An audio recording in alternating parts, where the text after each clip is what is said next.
At your convenience, Mr. Chairman, I would assume you'd like to start with file item 14, AB 2092.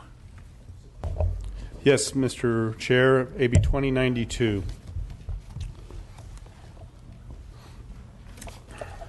Mr. Chair and members, AB 2092 eliminates the existing prohibition on using the Abandoned Watercraft Abatement Fund to remove and abate abandoned commercial vessels. California's waterways have abandoned commercial vessels that cannot be abated using these grant funds despite the danger they pose to public safety and the environment. The state should have the ability and financial resources to partner with our local sheriffs to remove any abandoned or submerged vessel that creates a hazard to navigation and pollutes our state waterways, regardless of the former nature of the vessel. Under current law, there are expedited methods of removed abandoned vessels only after they sink and become marine debris. In Contra Costa 4 years ago, there's an example of a commercial vessel that was abandoned and floating. The sheriff attempted to remove it, but it was unable to obtain AWAF funds to do so, as it was a commercial vessel. It would have cost about $10,000 to remove when it was still afloat. After the boat sunk, the fuel, the batteries, oil all went into the water. The boat fell apart and was considered a marine debris and became a bigger hazard to boaters. At that time, the Contra Costa Sheriff was finally able to use AWAF funding to remove it. Instead of removing it for $10,000 when it was afloat, it cost $48,500 to remove it after it sank, stepping over a dollar to pick up a dime. There are countless examples like the Raven where the costs go up 400% when these commercial vessels are not removed when afloat.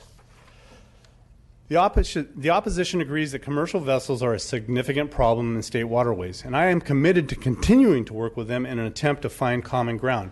Whereas I've gone out with my Contra Costa sheriffs and my Solano sheriffs and Fish and Wildlife and the Coast Guard on tours of looking at these hazards in the waterway extensively.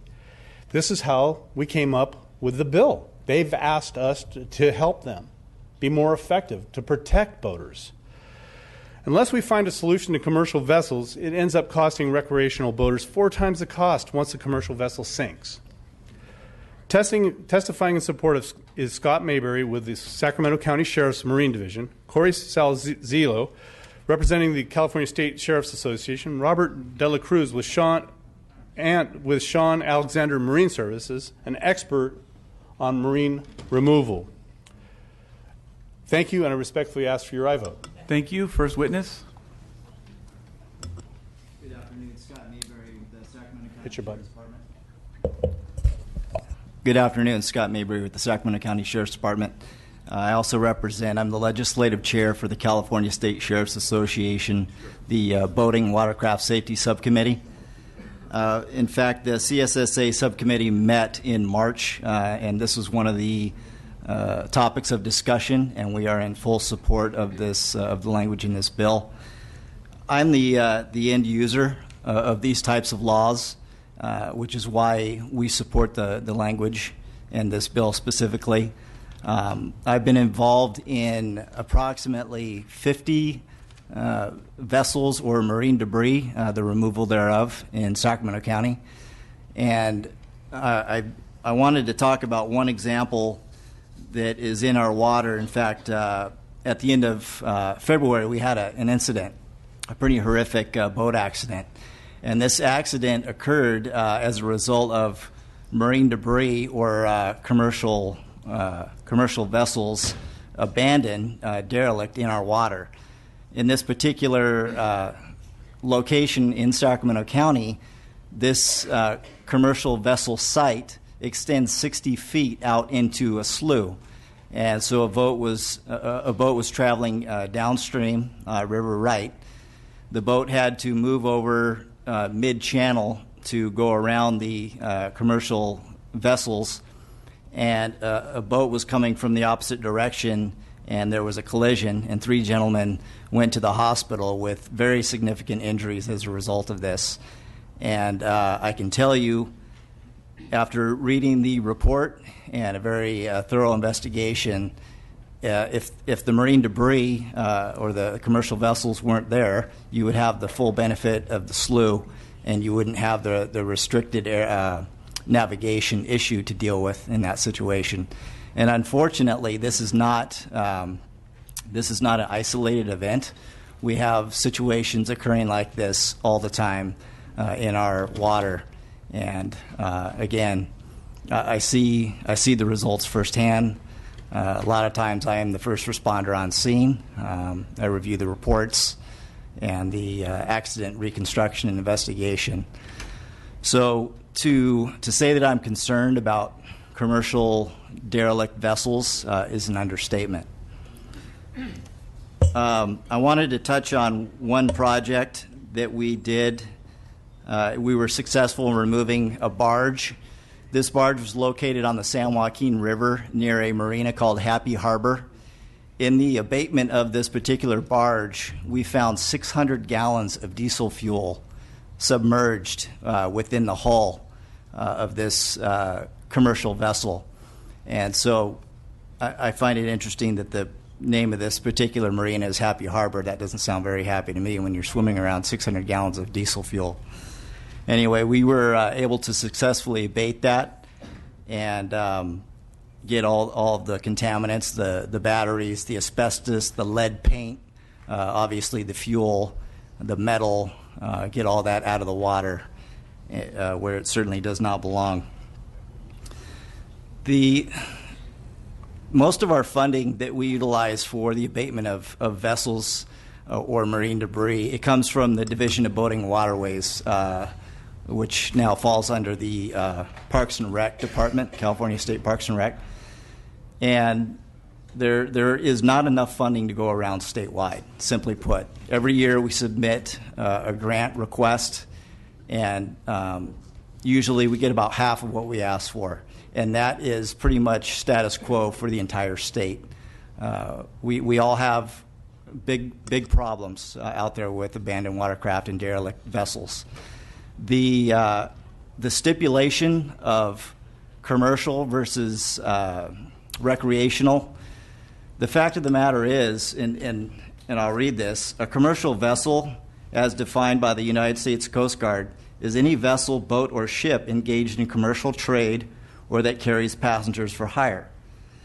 Well, I can tell you that the targets that we're going after, they're not seaworthy. They're not floating. They're not capable of self-propulsion. They're not transiting the waters of the state. They're not carrying passengers for hire. It's marine debris, and it's contaminants in our water, and it needs to be removed. Respectfully, if you wouldn't mind coming close to a close, we have two other witnesses following you. Certainly. Sure. Yes. I apologize. I've been doing this for a long time, and I have a lot of exposure to it. So my point being, Cal State Sheriff's Association, Boating and Watercraft Safety, we're in support of this. The Sacramento County Sheriff's Department, Marine Detail, Sheriff's Department as a whole is in support of this. Thank you for your time. Thank you. Next witness. Good afternoon, Chair. Pardon me. Public speaking is not my bailiwick.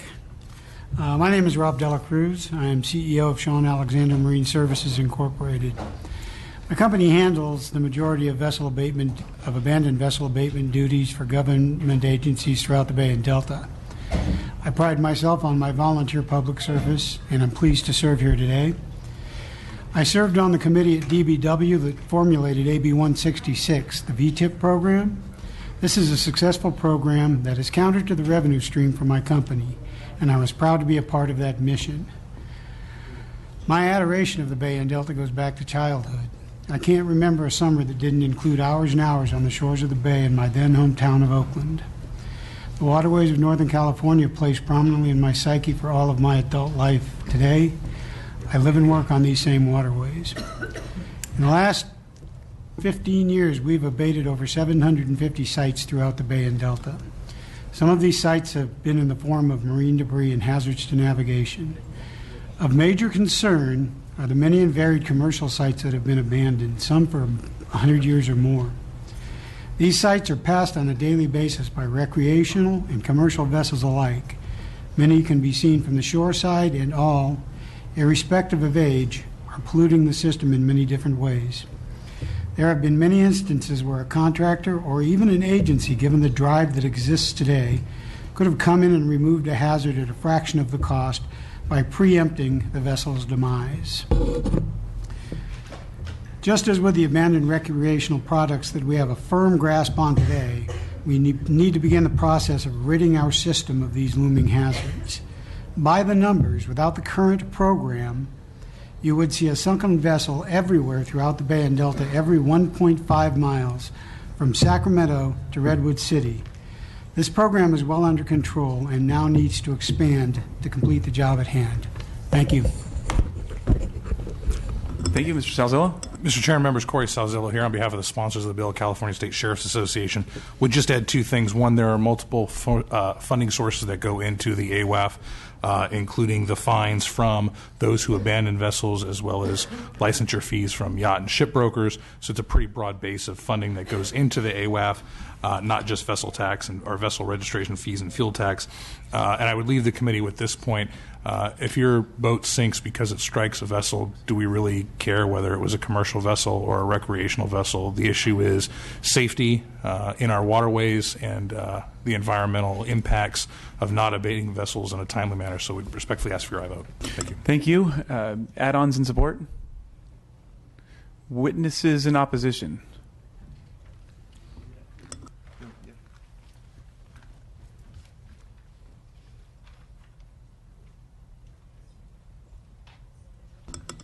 Thank you. Please proceed at your convenience.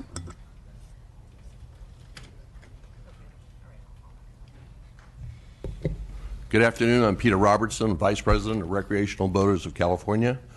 We're here in opposition to this today, and with a lot that's been said, we really agree. There are recreational boats that need to be cleaned up, and there are commercial boats that need to be cleaned up. The question basically is, who's paying for it? We pay into a fee now to clean up recreational boats that have been abandoned, become hazards, or for whatever reason. Getting rid of them is, by comparison, cheap, if you will. We have a turn-in program, and dollar figure is about $1,000 per vessel to get rid of them that way. Bigger boats that have to be cleaned up, picked up, it's a different story. Nonetheless, we pay into this fund and have been paying into this fund, and it's worked well. Now, all of a sudden, to have to put the burden of commercial vessels on the pocketbooks of recreational vessels just doesn't cut it. And by the way, the fines for an abandoned vessel is about $300 a year. It's not that much, no matter what size it is. So we have those things to deal with. Boats have been cleaned up. Cal EPA has kicked in money. Others have kicked in money. There's a lot of work that's been done in the estuary over the years for commercial and recreational boaters. The money coming out of now Division of Boating and Waterways, Parks and Rec. We're happy to pay into that, and we pay into it in our fees, and we pay into it in our fuel taxes. But to put the burden of commercial vessel cleanup onto the recreational boaters, it just doesn't get it. There's no money method right now to collect cash from commercial vessels to go into a fund to clean up their boats. I have Walt Vance with me here today. He's a longtime director, and I know he has a couple of comments. Okay, I'm Walter Vance. I'm a director on Recreational Boaters of California. Oops. I'm a director on Recreational Boaters of California, and I do agree that there is a serious problem cleaning up abandoned boats. However, I sit on the Abandoned Watercraft Committee, which has about a list of 100 different agencies and people who come to meetings and talk about these very things. And we try to solve the kinds of problems that were brought forth. This was brought forth very quickly in the last roughly 6 to 9 months as something that had to be done immediately. I have in my hand a report from Cal Recycle that relates to the cleanup of the estuary in Alameda. Those costs, to give you some idea of commercial vessel cleanup, the EPA put in $650,000. Cal Recycle put in $650,000. Bay Ship and Yacht put in $75,000. That was a budget for that program to clean up just the estuary. We've had the Port of Sacramento in 2013, Petaluma River in 2011, and Delta cleanup. Those were all funding programs that the EPA and Cal Recycle does. We were asked, is there some process to get this done other than using recreational boaters' fees? Because those recreational boats pose just as much of a hazard as the commercial vessels when they sink. And there's a lot more of them out there, a whole bunch more of them out there than are commercial vessels. And there are certainly other agencies that can manage to do that. And I'll make this Cal Recycle letter available to the committee if they would like it. In fact, I'll read from it.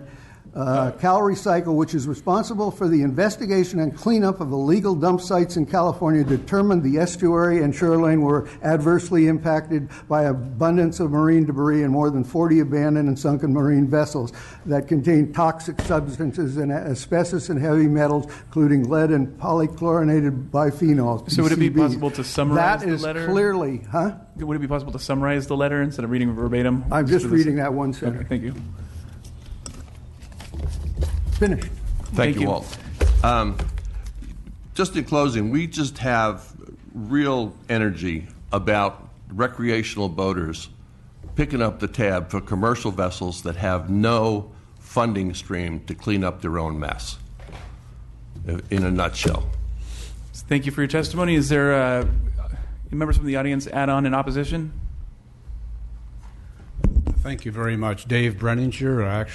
I'm a recreational boater, live in Roseville. I have a boat at Willowburn Marina on Brandon Island in the Delta, and I commend the Assembly member, Mr. Frazier, for trying to find a way to approach abandoned commercial vessels. But I concur, don't be using the money collected from recreational boaters, mothers, fathers, grandparents, to pay for commercial vessels. Those revenues should come from commercial vessel owners. Thank you. Thank you. Chair and members, Jerry Desmond on behalf of Recreational Boaters of California, just making one point that there's nothing in the current Harbors Navigation Code, Section 525, that's being amended that requires that there be a hazard to recreational boating by any of these commercial craft that are abandoned or derelict vessels. Thank you. Thank you. Questions, comments from the dais? Ms. Baker? Thank you, Mr. Vice Chair, and thank you, Mr. Chairman, for this bill. As a fellow Contra Costa member, I remember very well the impact that the example you gave had, not only on the commercial industry and the safety and health of the area where it happened, but the recreational, because folks bring out the pitchforks after you when these things don't get cleaned up, and that's my concern. This is, I'm sure, Mr. Chairman, not the last chapter in the work that can be done on this, but this does need to be addressed now, and I recognize that the sport of recreational boating is a very good family sport, but it's in jeopardy if we don't get these cleaned up. With that, I do have a question other than an affirmation for you, and that is, can you respond to the concern that, and maybe give forward some of your ideas for going forward, what might be able to do briefly, the gentlemen have raised, I think, fairly, but I think it's outweighed. Well, I think the reaction that all commercial vessels will be abated through this process. This is not what the sheriffs asked us to do. It's the ability to use their discretion if there is an extreme hazard to be able to address it and go forward with the process of abatement of that on a case-by-case issue. Do not believe that this is about being able to encompass this whole industry, commercial vessels, at one time. Number two, I need the committee to know that the recreational boaters, which are very supportive of this industry as far as abatement of their own community, these folks pay $20 every 2 years for registration, and that doesn't matter if the boat is a $400,000 boat or not. It's $20 for every 2 years. They do pay some marine sales tax, gasoline, but they're not the only ones that pay. It's brokerage fees. There are fees that are collected by abated boats that when we can get the registration number and we go after them. So the industry as a whole is absolutely a part of it, but they're not the only part of it.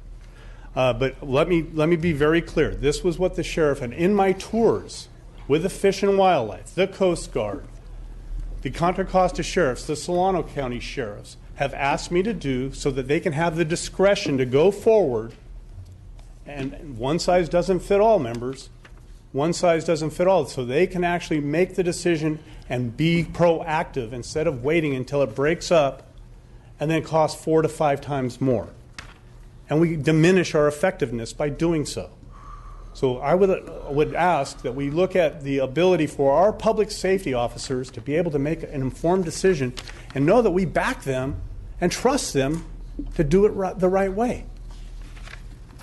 Thank you, Mr. Chairman. And those are, of course, the sheriff is elected in our county, and if the folks don't like how the funds are being used, there's a recourse. Thank you. Hey, Mr. Dodd. Yeah, is there any provisions either in this bill or any code that would allow, if you do abate a commercial vehicle, to try to go back after the commercial company if they're still in business to replenish the fund? We do, in all of our abatement projects, we are required to adjudicate the vessel prior to removal. And in the situation where we are able to track down a registered owner, we do go after that individual financially to recover the cost of the removal process. So in the case of this, we pass this today and it goes through the system. When you do get that reimbursed, the fund will be reimbursed. That's I hearing correct. you right? Okay, correct. Thank you very much.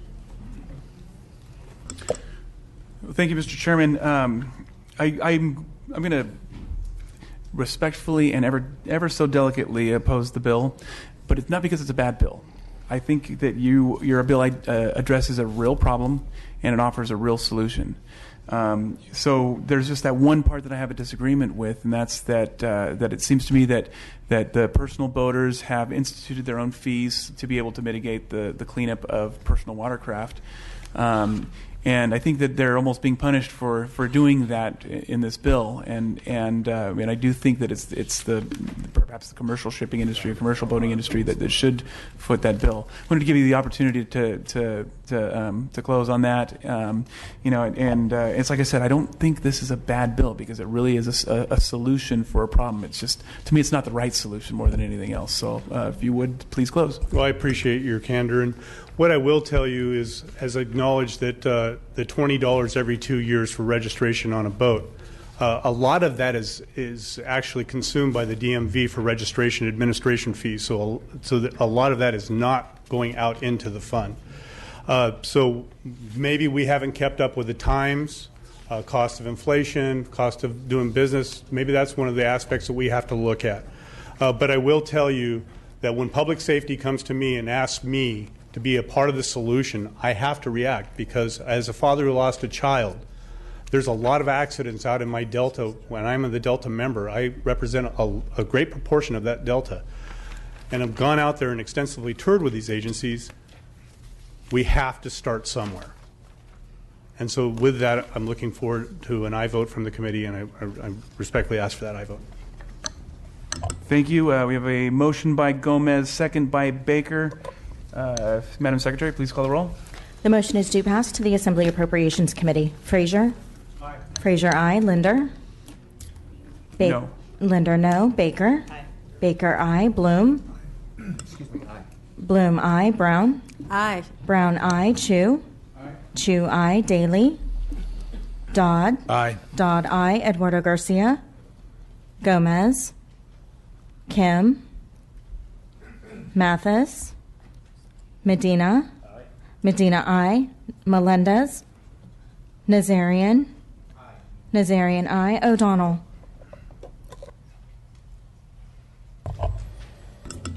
It has 8, and we will hold the roll open for people to add on.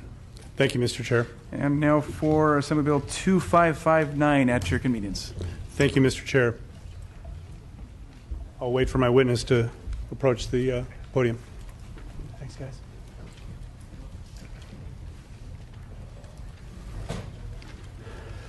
Mr. Chair and members, AB 2559 modifies the requirements for the location of tourist-based directional signs to visitor centers within 2 miles from the highway rather than the current half-mile distance. Expanding the tourist-based direction sign program to include additional visitor centers that do not have current directional signs will increase motorist awareness and accessibility to more of California's many attractions and destinations, and will in turn generate further economic benefits to the state. That was a mouthful. A little bit. Thank you. Studies show that 209.8 million leisure trips were taken in California in 2015. Direct travel spending from those trips totaled $120.8 billion, which supported over 1 million jobs with earnings of $40 billion.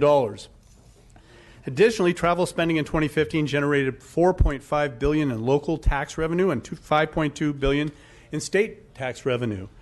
This is a common sense reform that will help direct more tourists to tourist information in communities throughout the state. Testifying in support is Anand Patel, representing the Fairfield Conference and Visitors Bureau. I respectfully ask for your aye vote. Thank you. Witnesses in support? Mr. Chairman, committee members, thank you for your time today. Today I'm here in support of Assembly Bill 2559. Tourism in California is extremely important to California's economy and jobs. As the chair mentioned some stats, I won't go through those again. These numbers are collective of every city and regional efforts along with Visit California. Cities rely on a variety of ways in attracting visitors to their destinations. One of the most popular is the use of visitor centers to provide information to a potential traveler in hopes they select their destination to spend a few days and visit the surrounding attractions. Freeway signage is a vital tool which provides these potential travelers the awareness that a visitor center exists at that exit. Unfortunately, the existing code requires a visitor center to be located within 0.5 miles of the exit. This prerequisite is difficult to meet in many areas, including ours. In addition, typically land or space this close in proximity to the exit it typically comes at a significantly higher cost, making it cost prohibitive to the nonprofits that operate these visitor centers. Changing the code to allow for visitor centers to be within 2 miles of the exit will greatly increase the number of destinations that would be able to request such signage. We support AB 2559 and respectfully ask for an aye vote. Thank you. Any other witnesses in support? Add-ons in support? Witnesses in opposition? Testimony in opposition? We can bring that to questions from Mr. Daly. Mr. Chair, to qualify as a visitor center, are there state minimum requirements? In other words, can it be a booth and are there minimum requirements? There are. They require that you have accessibility to phone access, to contact police, fire in case there's an emergency. It should have regular operating hours. Our visitor center that we're proposing is actually a kiosk within a building, which is a high traffic area, but there's language within the existing code. Mr. Chair, I'm all for it. I just want to make sure there's no... Sometimes freeway signs can be abused based on the way the law reads. And I just want to make sure that we're not opening the door to a lot of so-called visitor centers that are in fact something else. And to address your concerns, Mr. Daly, we probably could be able to, as it moves through, and I do understand what you're mentioning, I do think that we should amend to include specifics, at least some kind of generality that identifies a visitor center in this bill. I know there's a committee with various representatives on it, and they screen these proposals. Mm-hmm. It was unclear how much authority they really have. If certain criteria are met, must they say yes? And that's a little bit unclear, yeah. Completely understand. And okay. My objective is not to create what my committee term consultants call the freeway looking like the flea market.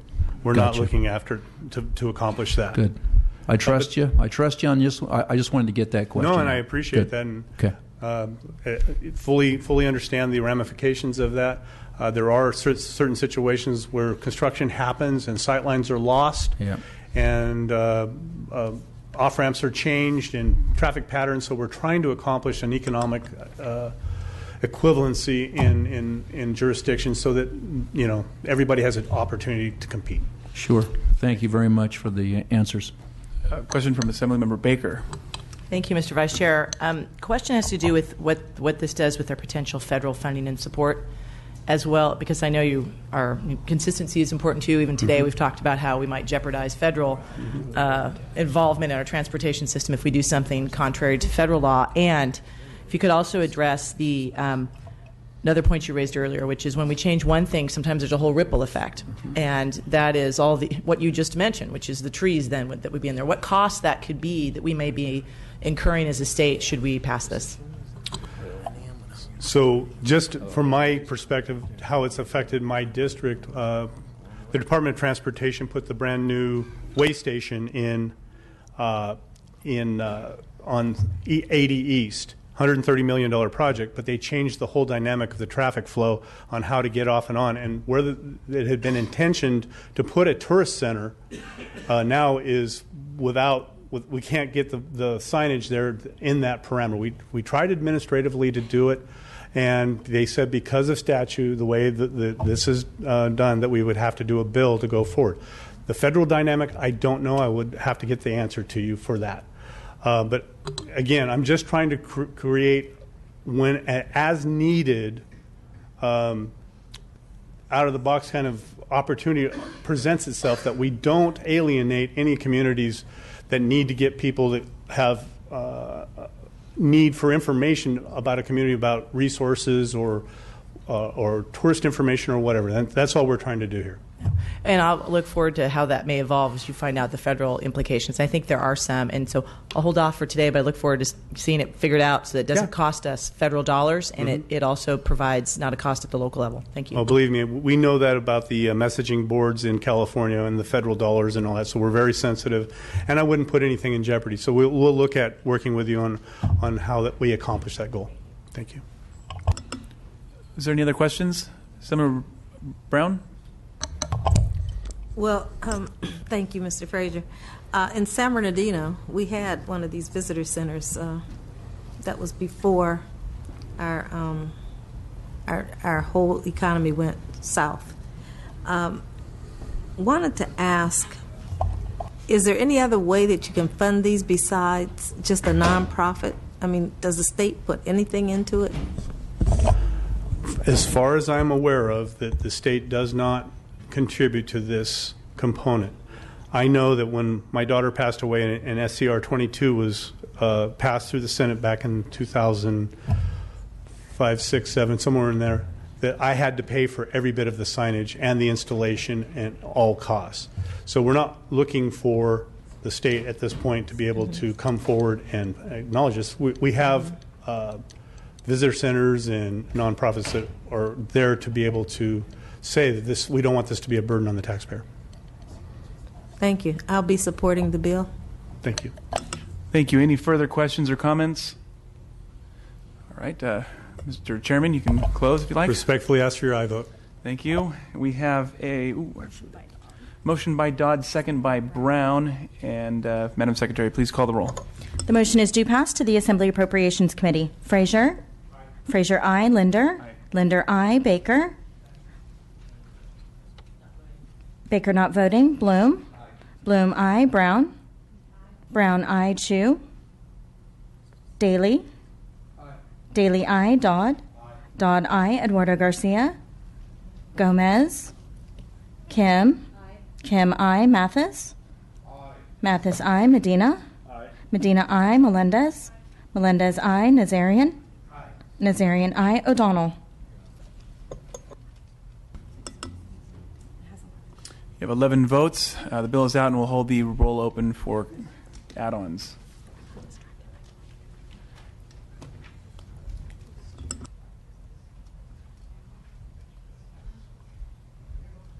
Mr. Nazarian, Assemblymember, please proceed at your convenience.